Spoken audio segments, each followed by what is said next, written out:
Éole Génération est une filiale du groupe GDF Suez qui est un producteur d'électricité renouvelable dont le cœur de métier est essentiellement le développement mais également la construction et l'exploitation de parcs éoliens terrestres.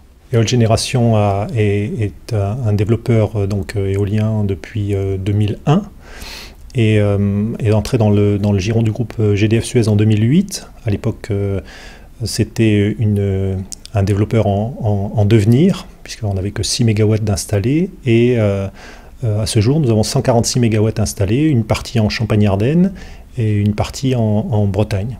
Le développement dans l'éolien terrestre, c'est quoi? C'est globalement d'abord obtenir un permis de construire, obtenir un tarif d'obligation d'achat et obtenir une sécurisation foncière.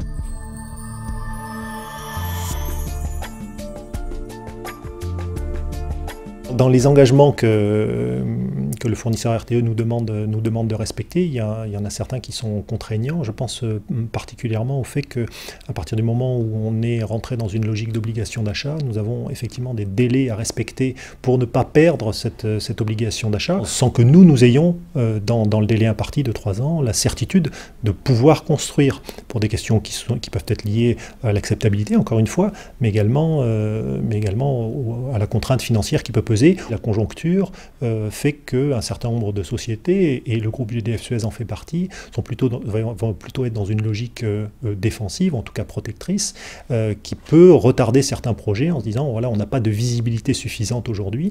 Voilà, ce délai de 3 ans est un délai qui peut paraître, et je m'en excuse à l'avance de le dire comme ça, administratif, et n'est pas forcément compatible avec la réalité du terrain.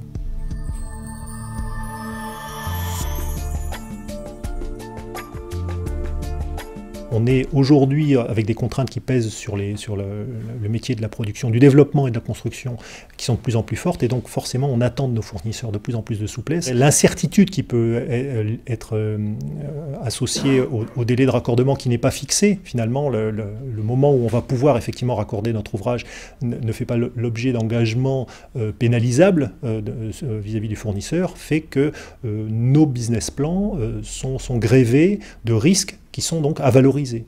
Et donc, qui dit valoriser un risque, dit faire perdre de la rentabilité à un projet, quitte éventuellement à passer sous un seuil, qui est le seuil d'exigibilité aujourd'hui du groupe GDF Suez en matière de rentabilité de nos ouvrages.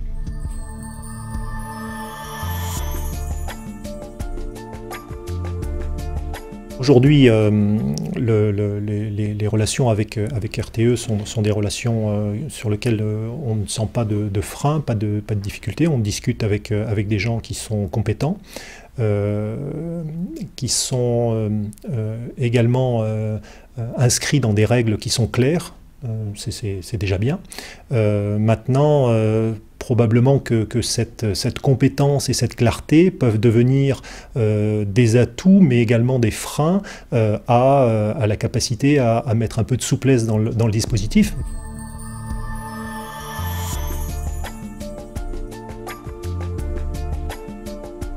Nous privilégions quand même la piste distribution pour des questions là aussi de souplesse, pour des questions de rapidité.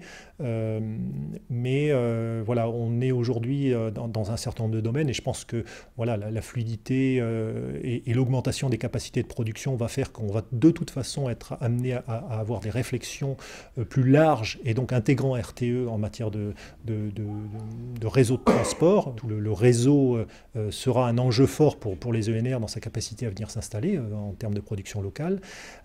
Et là, voilà, on travaille avec d'autres producteurs d'électricité pour regrouper. Voilà. Mais avec, c'est vrai, une forme d'inquiétude à rentrer dans cette logique-là. Est-ce qu'on attend que RTE ait construit un poste source? Est-ce qu'on le construit nous-mêmes? Si on le construit nous-mêmes, je reviens sur le schéma de tout à l'heure, une angoisse, quoi, parce que exploiter un poste source dans une vie antérieure, j'ai vu ce que c'était, le maintenir, enfin là c'est un vrai métier qui nécessite d'avoir les compétences, la disponibilité, les ressources pour le faire. Nous n'avons pas aujourd'hui cela. Et je dis bien aujourd'hui, ça veut dire que la question ne se posera effectivement que si on n'arrive pas à trouver auprès de RTE la réponse que l'on attend de celui qui est pour nous naturellement le prestataire aujourd'hui.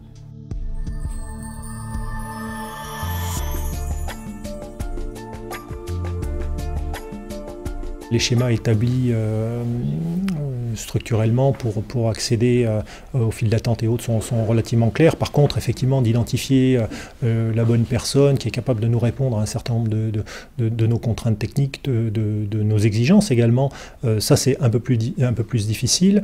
Nous ne sommes pas forcément complètement éclairés. On est à un accompagnement en amont qui pourrait être d'ailleurs un accompagnement commun entre le distributeur et RTE sur la bonne solution, en tout cas la moins mauvaise.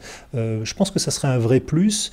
On a pu vivre sur un raccordement d'un très gros parc dans l'est de la France, effectivement cette contrainte en se disant mais finalement quelle est la meilleure solution. On avait quand même 75 MW à réinjecter dans le réseau, ce n'est pas rien. Et puis finalement on a pris une solution distribution parce que les délais RTE n'étaient pas compatibles.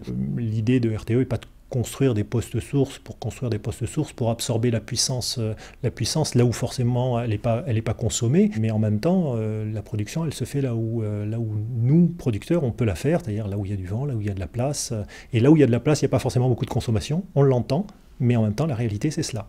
Également ce que l'on peut en tant que producteur attendre de la part de RTE, c'est que dans cette espèce de souplesse attendue par le client, de réactivité, c'est que le fait accompli de se retrouver devant une seule solution de raccordement est particulièrement perturbant pour un producteur, et d'avoir la capacité d'abord à échanger en amont avec les chefs de projet ou directeurs de projet de RTE serait intéressant, et également qu'on puisse travailler sur l'éventualité de variantes pour éviter que si on est amené à changer notre solution technique sur la fin, qu'on se retrouve dans une logique de dire est-ce qu'il faut repasser en file d'attente, recommencer. Je pense qu'aujourd'hui c'est pas la logique de RTE de nous remettre ces contraintes-là, mais si on pouvait très en amont travailler sur cette souplesse dans la définition de variantes de raccordement, je pense que ça serait un vrai plus.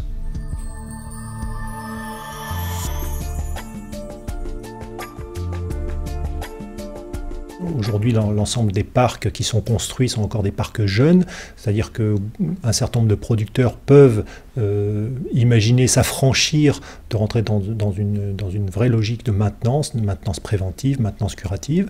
Ça ne sera pas le cas dans quelques années. Et je pense que là, globalement, il y a vraiment un vrai créneau pour RTE à offrir des compétences.